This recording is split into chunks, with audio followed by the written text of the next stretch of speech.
Asalaamaaleykum.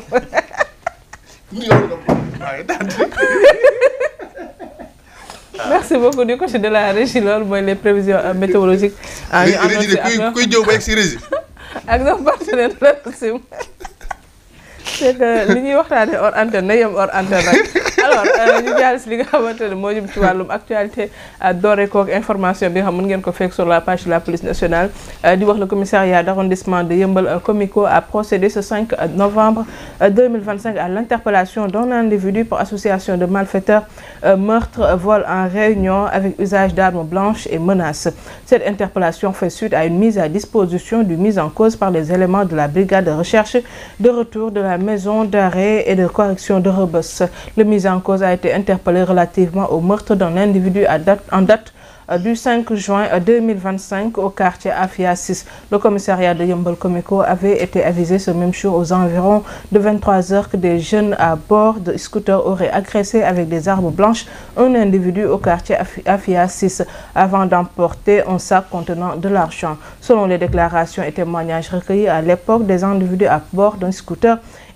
ont agressé avec des armes blanches un convoyeur de fonds d'une entreprise, puis se sont emparés du sac contenant la recette de la dite entreprise, laissant derrière eux la victime baignant dans son sang. Ce dernier, acheminé à l'hôpital, avait succombé à ses blessures la même nuit. L'enquête ouverte à l'époque avait permis d'interpeller et de déférer au parquet 10 présumés meurtriers et complices. Grâce aux avis de recherche et aux renseignements sur le reste de la bande, le service a été informé que le surnommé identifié dans cette agression avait été interpellé et déféré par le commissariat d'arrondissement de Thiaroye pour vol en réunion en date du 20 octobre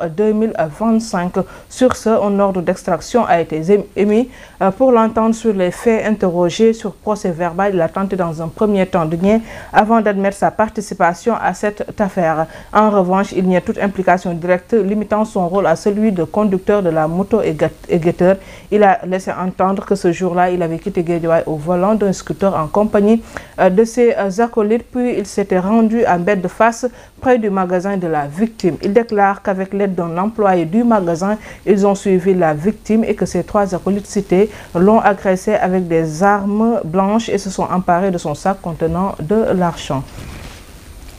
Dama maîtriser ruq boobu. Ruq bi ngay wax fa laa dëkk di li ko dàppee Yeumbeul Boune Mbedd Fass Diamaguène wëndeelu ñëw Malika ga ma dëkk boo dikkee Malika nga jaar Rebino montagne génn jaar plage duggaat ci VDN bi dikk Asecna boo dikkaatee Asecna génnaat duggaat biir station Yeumbeul moment foofoo gën a danger ci Sénégal 15 man yi dama yàlla jéggal doxkatu guddi yi agresseurs yi yorkatu moto yi yëpp xaaju guddi foofu la ñuy daw amul sécurité lii ñu fa def nii dugguleet di ci secteur boobu dafa beesaat suñu force de l'ordre yi nag nañu gën a góorgóorluwaat ñu ngi góorgóorlu ndax lii ñu def ci góorgóorlu la bokk ndax ñoom ñu ngi koy wër waaye fekk na jàppaat nañ ko sax moom si leneen bi ñuy récupérer information yi lañu gis nañ moom lañ doon wër ci alors que jàpp nañ ko déjà si yeneen fait aussi jeex na kon xam nga loolu ku performant wul ku góorgóorlul doo def lii moo tax ma ne nañuy gën di góorgóorlu comme fii ñu teg seen tànk bu ñu ko di teggi parce que insécurité boobu dafa metti te li ma gën a jaaxal léegi sàcc yi dañuy yor arme de plus en plus dañuy yor arme agression yu si bëri léegi c'est devenu meurtrier ndax nit dina si ñàkk bakkanam comme cas ok parce que da ngay fekk benn Pape Thiam ci këram bëgg jël li moom mu riposté da nga koy rey te ñoom léegi pare nañ bu ñu xamee ni kii bu ñu duggee day riposté dañuy fagaru te en général nag sàcc wala agresseur kër gu muy dugg xam na ko am na fa ci ñoom ni ñu waxee sax koo xamante ne mi ngi liggéey foofu bokk na si complice ki d'après moom li mu wax waaw mooy li may confirmer fu ñu dugg xam nañ ko ni ñu koy xamee nii la ñoom mën nañu bañ a intégrer biir lieu bi mais day am benn élément boo xam ni foofu lay nekk moom mooy fuiteel affaire yi mooy joxe heure de descente yi heure de rentrée yi heure yi vide heure yu baax yi yëpp moo koy joxe heure bi police di monter moo koy xam heure bi police di wàcc moo koy xam bu gendarmerie de traverser heure bi sécurité wu entreprise bi sax da koy xam même les ordinateurs fi ñu koy placer ci place bi yëpp xam na ko d'accord moo tax ñuy bu ñuy employé ay nit nañuy xam ki ni jël kan la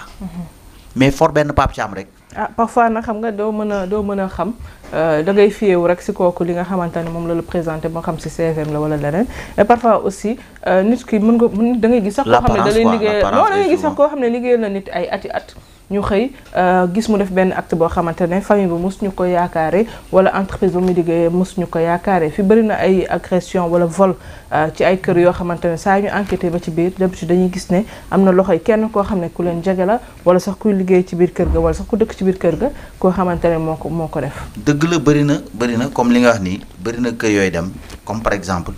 bu ñu nee dara dafay réer dañ koy jiiñ keneen mais keneen kan koy jiiñ bu ñu ko toppee ba jàpp ko. receleur maanaam ki dénoncé ci biir kër gi lay dëkk. mais on en a vu gis nañ keroog ñu ngi doon waxtaanee kaaw ki nga xamante ne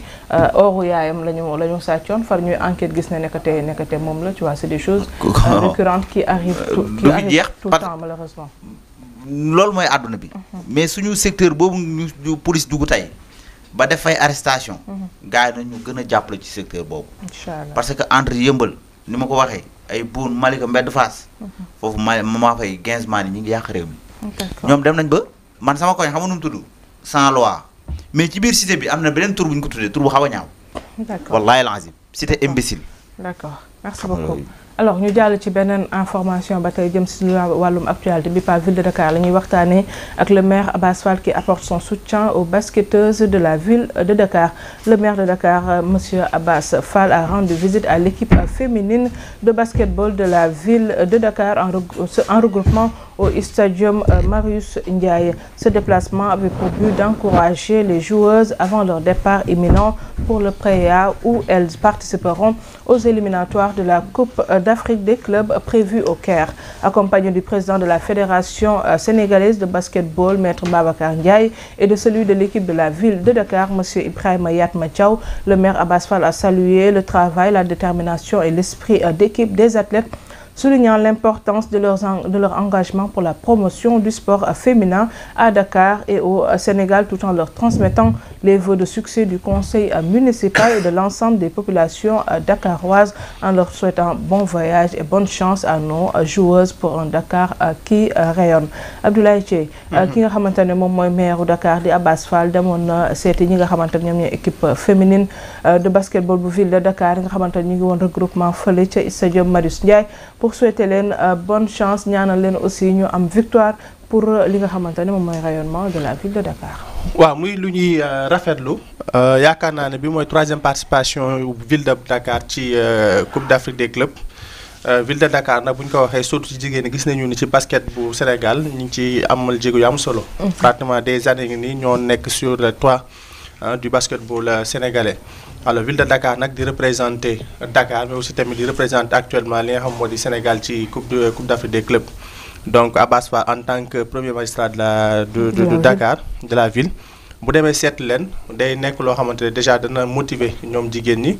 mais aussi tamit dafay mel ni c'est le président de la République moo leen jox li nga xamante ni moo di transmettre leen le message. parce que comme ce que j'ai dit ville de Dakar la day dem représenter d'abord Dakar capitale bi.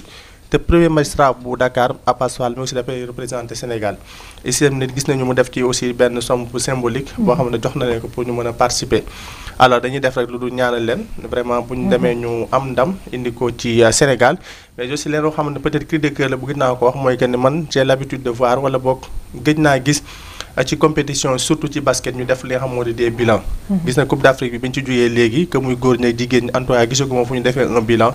pour mën a xam te bilan day tax yow nga mën a xam prestation bi nga def lu ci baax lu ci bon li ca baax lan nga cee yokk lu ci bon lan ngay xool pour mën ko joyante en tout cas daal ñu ngi leen di féliciter mais aussi tamit di leen encourager di leen ñaanal bonne chance ci compétition bi.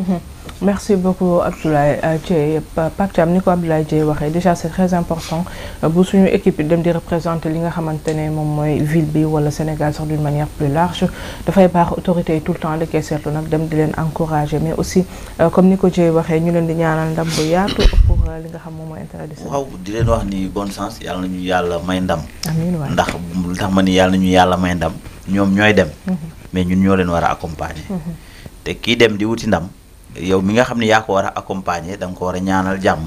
ndax jàmmam mooy sa jàmm. Abass Fall aussi nañ ko féliciter ci li mu def parce que souvent suñu autorités yi dama yàlla jéggal ñaare bu ñu waree am ay représentants yu war a génn taxawaay bi mat sëkk du ñu leen ko jox quoi. Que ce soit dañuy dem pour que ce soit dañu nekk am victoire wala ñëw accueil bi ak yeneen day des